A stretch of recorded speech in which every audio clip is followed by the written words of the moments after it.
just reviewing goals. That was huge during this whole process of having clear goals that are written down, that, just being able to go back a year and see goals that I had set that seemed almost unattainable, and how just about every single one of those has been hit. And I attribute that to really having those set and written down. Are you about to start a podcast or producing a podcast and tired of doing the editing yourself? We have produced over 1,000 daily shows, and the production team that I've created, they're now available to produce shows for you as well. We can do as little or as much as you need, from finding and communicating with guests, preparing introductions, to editing the audio and video. You will sound better, have a more professional presence, and be able to spend your time doing other valuable tasks on your business. Let me know you're interested by emailing me directly at whitney@lifebridgecapital.com. This is your daily real estate syndication show. I'm your host, Whitney Sewell. Today, our guest, one of his first projects outside of a couple small multifamily projects, was a self-storage facility with a gas station and a car wash.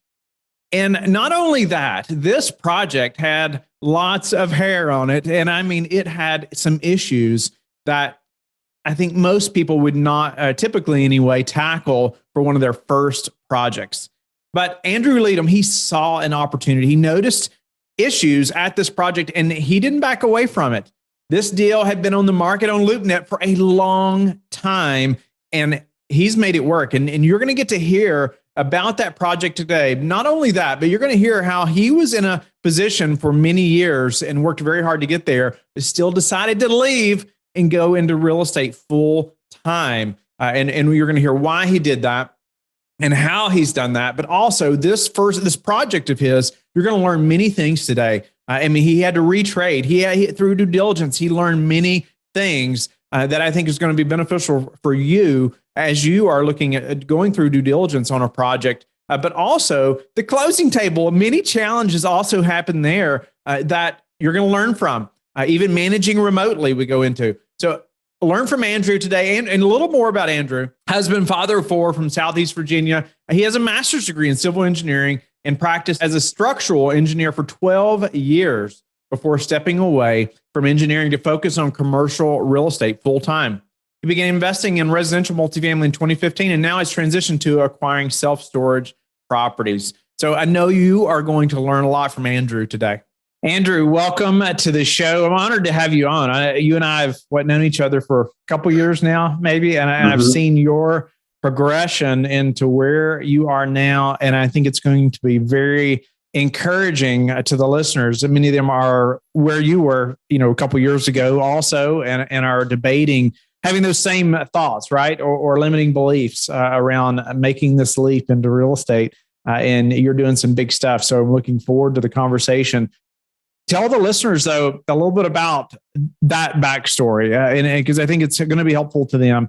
Who were you, say, 5 years ago, and why real estate? And let's jump into that transition a little bit before we get into your niche specifically. Yeah, absolutely.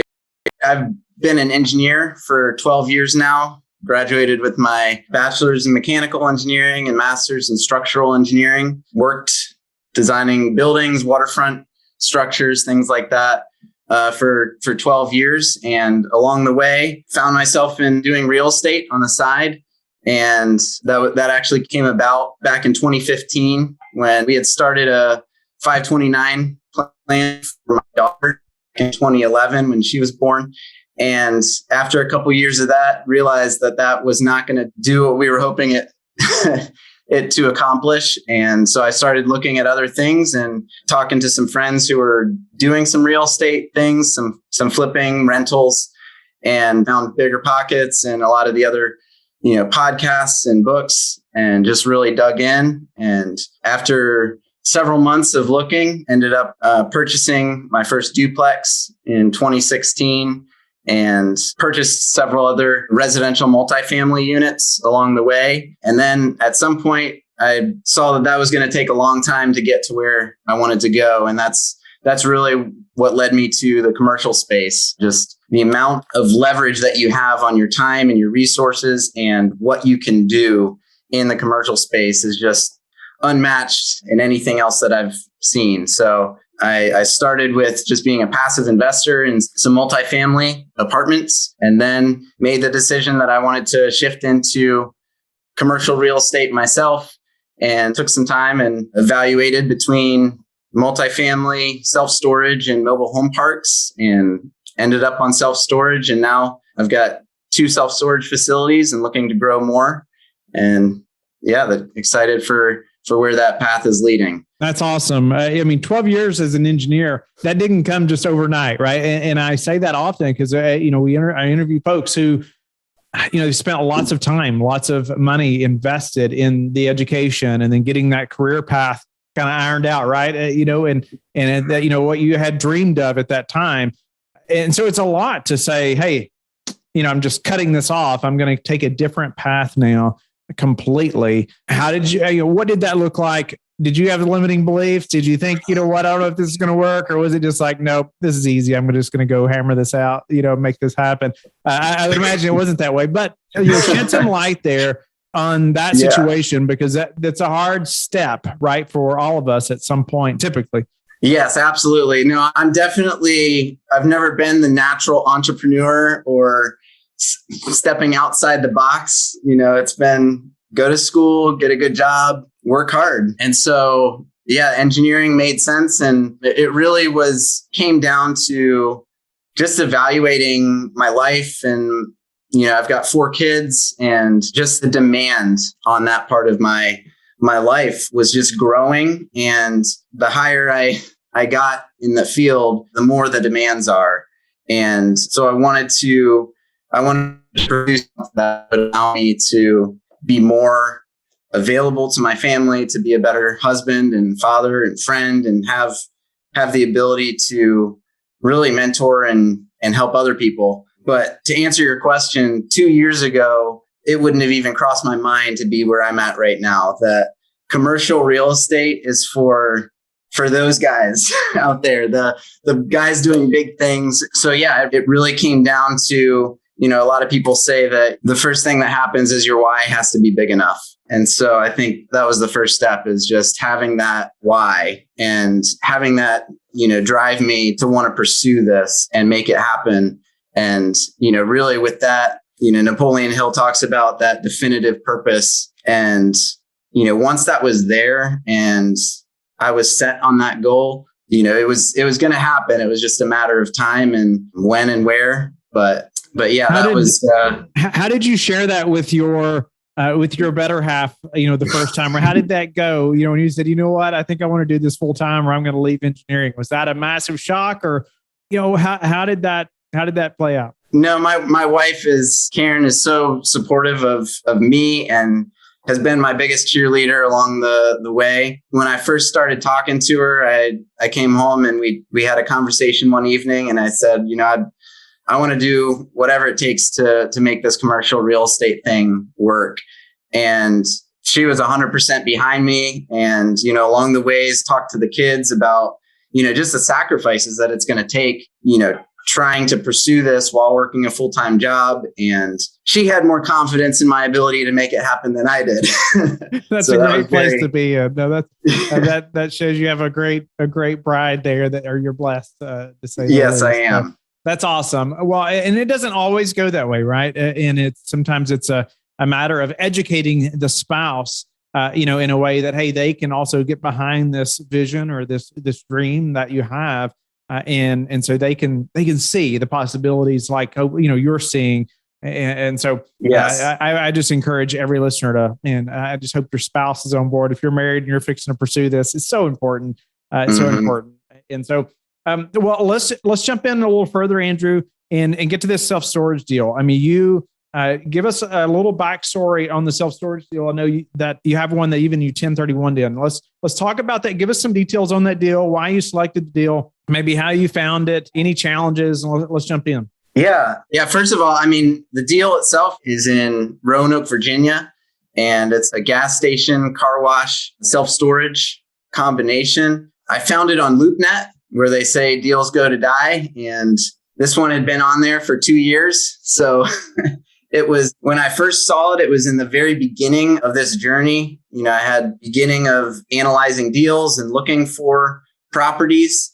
And so I was pretty conservative at that point with all my numbers. And it was listed for 1.5 million and my numbers were coming out around $1 million. And so I wasn't ready to make an offer. I thought it was just, I wasn't even in the ballpark. And so I just kept looking for deals, analyzing deals. And 3 months later, when it was still on the market, listed for the same price, I decided to reach out to the broker and have a conversation and just ask him, is the owner just testing the market and trying to see what he can get, or does he really want to sell? And he said, it started out probably testing the market, but he wants to sell. And so I made an offer and got it accepted in the spring of 2021 and moved through closing. We had some hurdles in the financing part. We were going SBA route for the deal. And because of the gas station and the car wash, there's a lot of environmental issues. And so we worked through all that. And about a week before closing, they got the appraisal back. And the appraiser said, because it had a car wash on it, the remaining service life of the property was 14 years. And so the bank wasn't going to lend on a 20 or 25 AM if the appraiser is saying it's got a service life of 14 years. So they said typically when they go back to the appraisers, they're able to get them to adjust that to the term of the loan, but he wouldn't budge. So we were at that point that the SBA wasn't an option. So I was able to work with a local bank and get the financing done. And we closed about a month after originally anticipated. Okay. So no, that's awesome. I mean, just congratulations on getting this deal done, right? The appraiser, I've heard numerous stories recently where the appraiser comes back with something different than expected, like in one shape or color or something, and it caused massive hiccups, in the lending process or the loan. And so it's not a new thing, right? Yes. that maybe the appraiser is thinking something different than the lender. But I wanted to back up a little bit. Let's see. Yeah, but you reached out to the broker, right? You asked questions. You confirmed the seller wanted to sell. Can you share what you paid for it, or would you rather not? Yeah. I originally offered 1.27. Okay. But during due diligence, we found a number of issues, some structural issues. Just it had been a lot of deferred maintenance, so we ended up getting it down to 1.07 million. Okay, that's great. Price.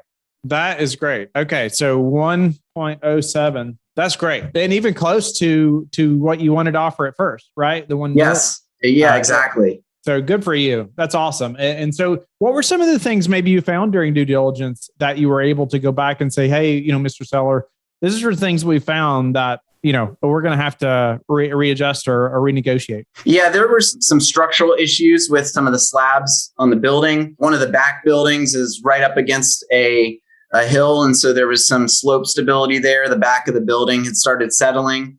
So really that knocked off about 1,500 square feet of usable units. So we're going to have to go in and do some repairs there before we can actually utilize those units. So obviously that lowers your gross income. How did you find that? During the inspection, we went through all the units that we could, which this property only had an occupancy of about 44. Physical occupancy. And so we went through a lot of the units and, that's how we found that. Okay. No, that's great. Got to do your due diligence. Sounds like you found some issues here and it, saved you a lot of money because you found them and was able to renegotiate. And thankfully, how did you present that to the seller then, or the broker, to show that, hey, this is a real issue here and it deserves renegotiating? Yeah. I basically just showed him my numbers, my analysis. And we had I'd run several different outcomes with, where the rental rates would be, kind of on the low end of the market. And then your average, what if we raise it up to the average. And if you take out 1,500 square feet, it had 17,100 square feet initially. So that drops it down to 15,000 and change. So that obviously affects the income and just the performance of the asset itself. it wasn't performing. It had a lot of just operational issues with both the car wash and the self-storage. So, really just being frank and saying, this is where we're at and this is where we're comfortable being, as well as some of the unknowns with the environmental. We had to go back and do a phase 2. Is that because of the gas station? Yeah, because the underground tanks, the phase 1 came back and they had flagged some items that required the phase 2. So we had to do that and negotiate the cost of the phase 2, since that ended up being, I think around 13 or 14,000. So we were able to split that with the seller. Nice. Hey guys, it's Whitney. I wanted to take some time to introduce you to my good friends over at PassiveInvesting.com. They're a national private equity real estate firm based out of the Carolinas. They focus on acquiring institutional quality apartments and self-storage facilities.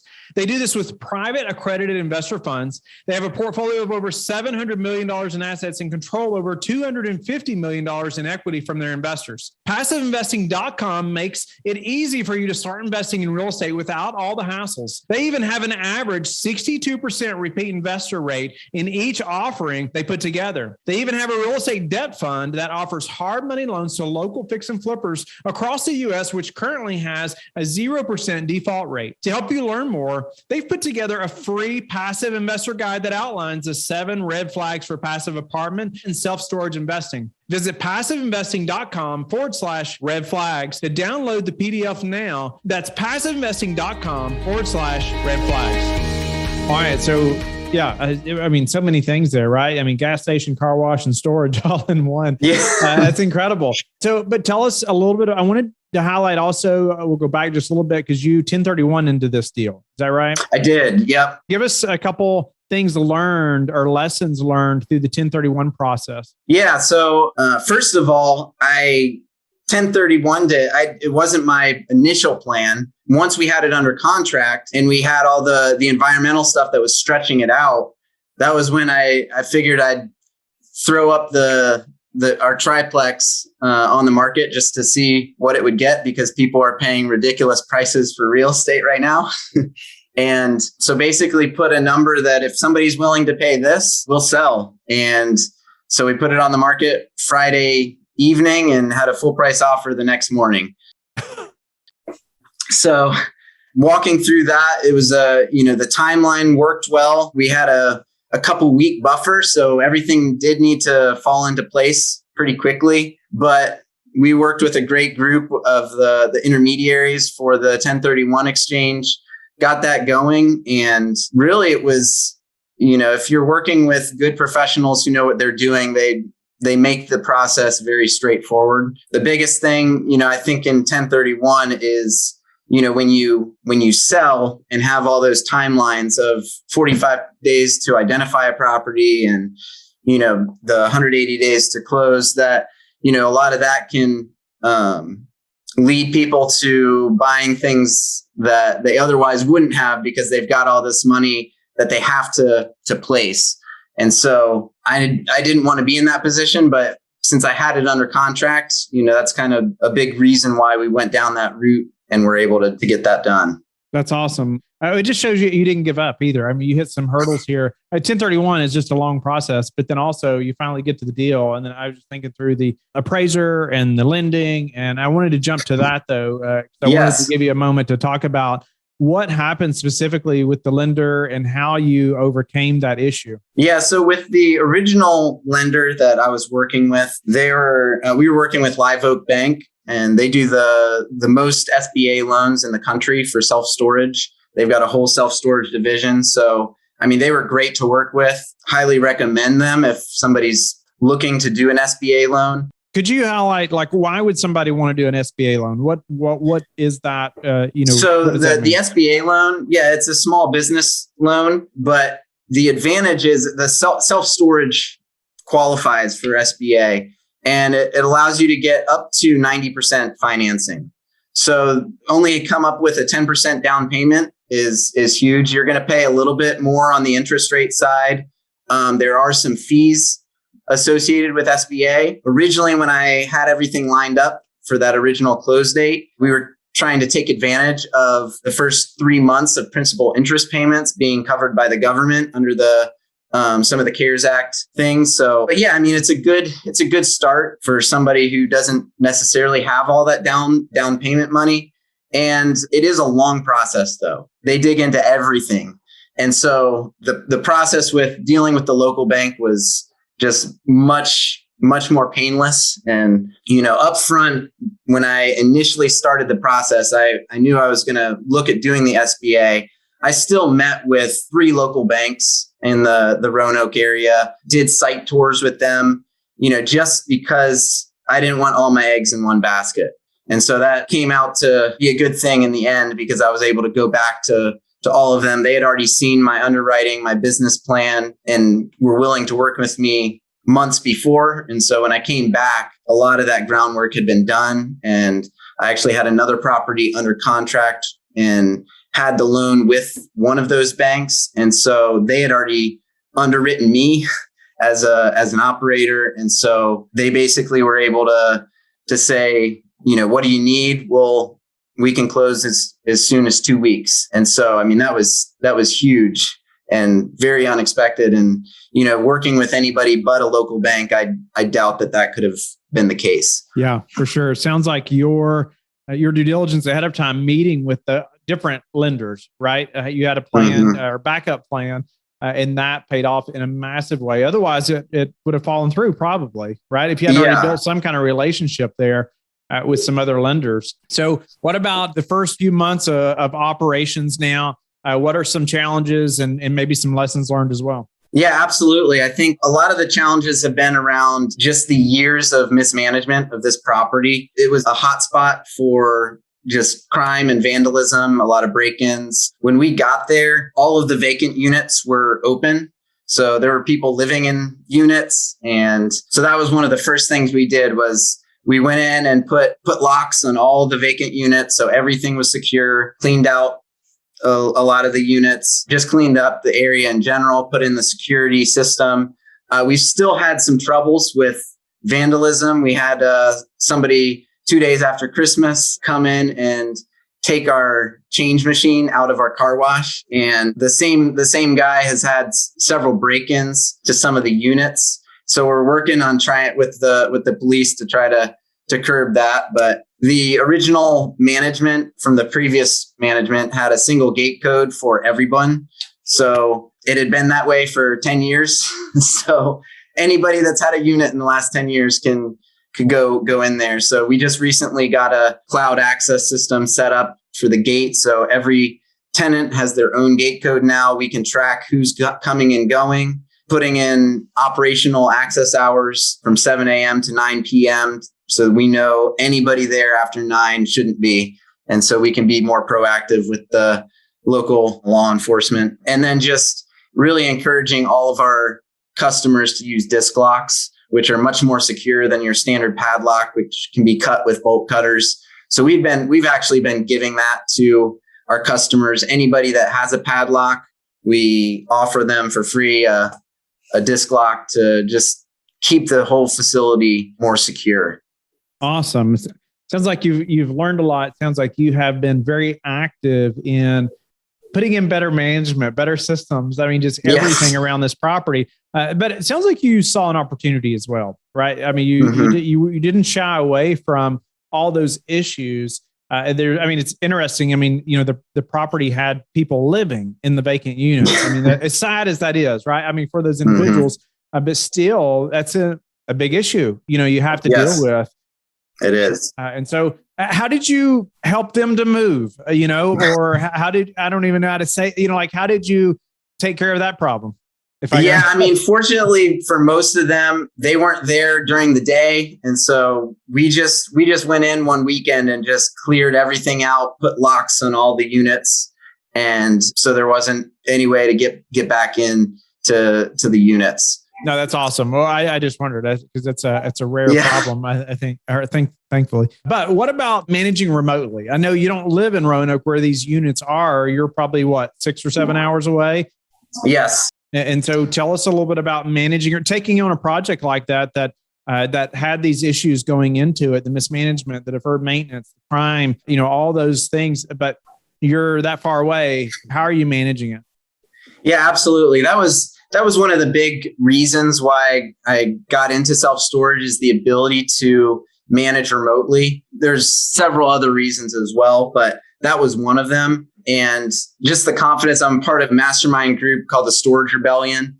And really, a lot of the things that I learned from that group are just, there's really a 3-prong approach to managing remotely. You've got your boots on the ground personnel who are handling all the on-site things, because there's no such thing as an unmanned facility. There's always going to be a need for somebody to be on site doing things. So you've got your boots on the ground, your website that is able to handle online rentals and your online presence marketing, and your call center.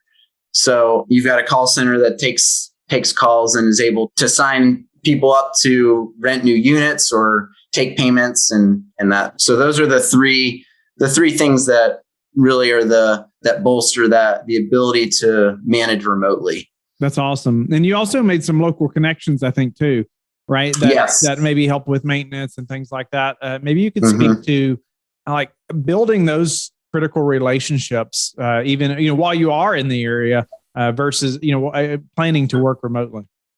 Yeah, absolutely. I mean, as soon as the property's under contract, you start reaching out to folks, and because that's going to be your make it or break it. Your management, similar to any other asset class, is really going to make or break. You can have a great investment, but if the management isn't there, it's not going to succeed. So really reaching out to a lot of contacts. I went to school at Virginia Tech near Roanoke, and have a lot of church friends in the area from back then. And so I had a network already in place. And so able to reach out there, but also just asking around and identifying some folks that fit that ability to be on site occasionally, to handle some of those maintenance tasks, to run some of the actual storage business side of things, and being able to look online and see who's late for their payments and be able to overlock people. So all of that is definitely key. What are some daily habits that you have, Andrew, that maybe through this process from, W-2 to real estate entrepreneur to full-time, that have helped you to stay motivated and keep moving forward? Yeah, I think I'm a big fan of Hal Elrod's The Miracle Morning. I definitely do not do all of those things. It's a goal of mine to eventually get to that point where, he's got a SAVERS acronym where you have silence, affirmation, visualization, exercise, reading, and scripting. Ideally would work all that into a morning routine. I'm doing good if I get 2 or 3 of those, but I try to start every morning with prayer and time in the Bible, as well as, exercise, try to go for a run. That can be hit or miss. But as well as just reviewing goals, that was huge during this whole process of having clear goals that are written down, that, just being able to go back a year and see goals that I had set that seemed almost unattainable, and how just about every single one of those has been hit. And I attribute that to really having those set and written down. That's awesome. If you don't have them written down, it's like having that plan written down, right? They can change. That's right. But you're not going to know what the plan is, or you're going to plan to fail, right? If you don't plan. And so I appreciate you elaborating on that. What about, how do you like to give back? I love teaching, and I always have, in college, whether it was tutoring people in math or just helping. So I've loved the ability to just share the knowledge that I've gained along the way and help encourage people. If people are at that point where they're kind of trying to decide whether to make that jump, I would say it's possible. If I can do it, you can do it. And yeah, so that's, I love to just help in any way. No, that's awesome, Andrew. And I just appreciate your transparency and just sharing about your transition, even from engineering for 12 years. I mean, I just think there's a lot of listeners that can relate to being in some type of career that, man, they've spent a lot of time and money to get there. And it's a big deal to make that transition, make that decision. and obviously then, for the whole family to be on board, but you did that, right? I mean, you took that leap, and then even going through that deal where you 1031 into the storage facility, and had some issues, right? And had, I guess a lot of people would say it was pretty hairy. It was a pretty hairy deal. There were lots of things you had to work through, right? And typically that may have been something that most people would have shied away from, especially their first storage facility or second storage facility, whichever that was for you. But that would have been seen as too much, I think, or too much risk on the table. But you've tackled that, and now I think you're going to be okay. I mean, because I feel like you've gotten through the hardest part of it now. And are on the uphill slope. Yes. So grateful for your transparency and sharing that deal, because I think we can all learn from many of those items that you shared. Tell the listeners, though, how they can get in touch with you and learn more about you. Yeah, if anybody wants to reach out, they can shoot me an email at andrew@selfstoragestewardship.com, and I'd be more than happy to connect and help out in any way I can.